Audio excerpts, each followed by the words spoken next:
நீங்க Facebook ad run பண்றீங்க அப்படின்னா கம்மியான காஸ்ட்ல எப்படி குவாலிட்டியான லீட்ஸ் வர வைக்கிறதுன்றதான் இந்த வீடியோல நான் சொல்ல போறேன். நீங்க Facebook ஆட் ரன் பண்ணும்போது ஆட் ஆப்டிமைசேஷன் பண்றது மூலியமா உங்களோட ஆடுக்கான காஸ்ட்டை நீங்க கம்மி பண்ணிக்க முடியும். அதே மாதிரி ரைட் குவாலிட்டி லீட்ஸை உங்களால எடுக்க முடியும். எக்ஸாம்பிளுக்கு நான் ஒரு ஆட் ரன் பண்ணிட்டு இருக்கேன் அப்படின்னா அதுல வின்னிங் எலமெண்ட் என்னன்னு கண்டுபிடிக்கணும். ஃபார் எக்ஸாம்பிள் என்னோட ஹை குவாலிட்டி லீட்ஸ் நிறைய நம்பர்ஸ் வந்து Facebookல இருந்து வராங்களா, இன்ஸ்டாகிராம்ல இருந்து வராங்களா, இந்த பிளாட்ஃபார்ம்ல இருந்து வராங்கன்றதை நான் ஃபைண்ட் அவுட் பண்ணுவேன்.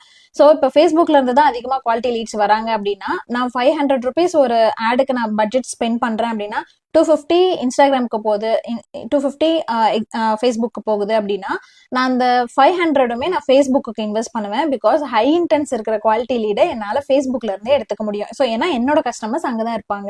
ஸோ இதை ஆப்டிமைஸ் பண்ணி தான் கண்டுபிடிக்க முடியும்.